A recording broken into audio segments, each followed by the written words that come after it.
There's something interesting that many people often overlook. Being alone can sometimes feel way more fulfilling than being surrounded by a crowd that leaves you feeling empty. A lot of us run away from loneliness, thinking it's something to be avoided at all costs. But in reality, it's often in solitude that we discover the best version of ourselves. In this video, we'll talk about 10 ways to be happy while being alone. And trust me, number 4 might actually become your new favorite thing, something you'll want to do again and again. Because being alone isn't just about the physical absence of other people, it's about creating space to truly listen to your heart. When we're constantly busy chasing the noise of the world, we forget to ask ourselves, what do I really want? What actually makes me happy beyond just following the crowd? Being alone gives us the chance to pause, to breathe, and to be brutally honest with ourselves. For example, try spending just 10 minutes without distractions. Turn off your phone, calm your mind, and ask yourself, what have I been missing? Sometimes the answer is surprisingly simple: rest, space to enjoy a hobby, or maybe just a safe outlet to write down your feelings. When we take the time to know ourselves, we become stronger, clearer about the direction of our lives, and more capable of creating happiness without needing validation from anyone else. Because the most genuine happiness always comes from within, not from the outside. When you're by yourself, you also gain complete freedom to enjoy the little things in life that often get overlooked. Simple hobbies, whether it's arranging plants, doodling, writing short poems, or experimenting with a new recipe, can unexpectedly become sources of pure joy. And the beauty of hobbies isn't about the results being perfect, it's about the process that warms your heart. Even if your doodle looks messy, there's relief in letting your imagination flow. Even if your dish ends up burnt, there's pride in knowing you dare to try. These little acts are like daily gifts you give yourself. They remind us to enjoy the process without pressure, without anyone's judgment.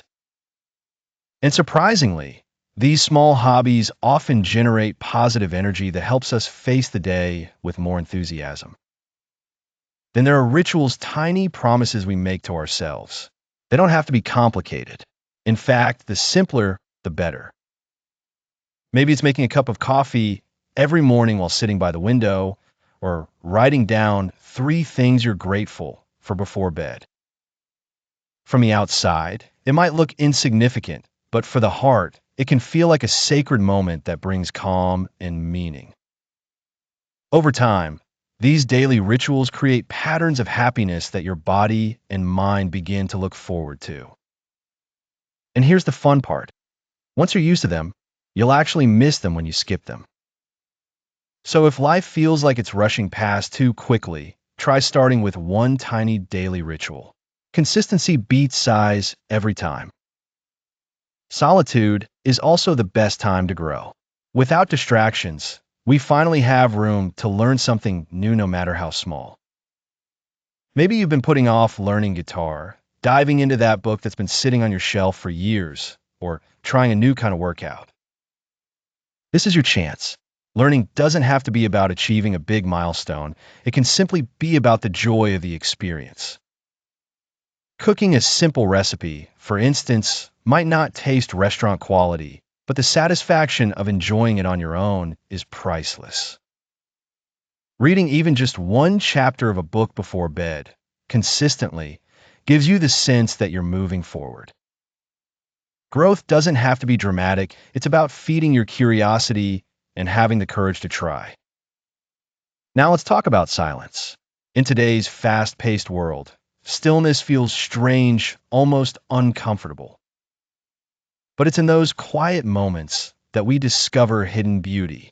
When you're alone, try scheduling time to do absolutely nothing.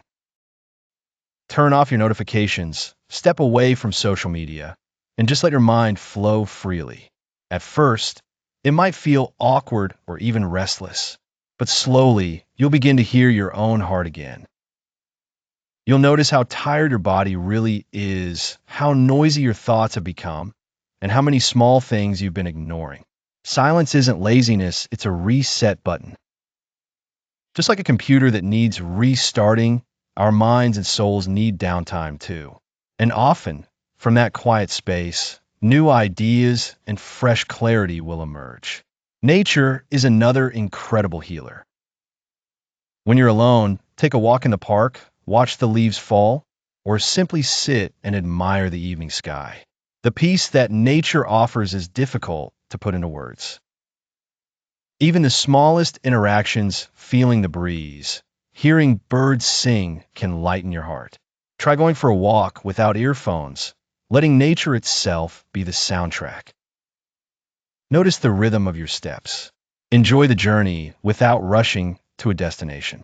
That's when you realize that happiness isn't about luxurious trips abroad, fancy cafes, or busy city nightlife. Often, happiness is already right in front of us, waiting in the simple embrace of nature. Being alone is also the perfect moment to practice self-care. It doesn't require expensive gyms or fancy spa treatments. Just start small, drink enough water, get proper sleep, do light stretches. When the body is cared for, the mind follows. But self-care isn't only physical, it's about nurturing your soul too. Meditate for a few minutes, listen to calming music, or jot down your gratitude in a journal. Think of it as recharging your battery. Without it, you run the risk of running on empty. Speaking of journaling, writing is like having an honest conversation with yourself. You don't need beautiful words or neat handwriting. Just let your thoughts spill out your worries, dreams, or even random events from your day. The magic of writing is that it clears the knots in your mind, helping you see patterns in your feelings. What often makes you sad? What consistently brings you joy? Sometimes, the answers you've been searching for are right there, waiting to be discovered on paper. Solitude also gives us full control over what we let into our lives, not just food, but also information, shows, and music. Too often we let negative content fuel anxiety or junk food drain our energy. But being alone gives us the freedom to choose wisely. Pick movies that inspire, books that expand your perspective, or music that soothes your soul. Nourish your body with foods that energize you rather than deplete you. What we consume both physically and mentally has a huge impact on how we feel every day. Lastly, never underestimate the power of gratitude. Happiness often hides in the simplest of things, but we're usually too busy to notice. When you're alone, slow down. Appreciate the fresh morning air, the warmth of the sun on your skin, or even the comfort of eating instant noodles when you're hungry. Gratitude makes the heart lighter, calmer, and more content.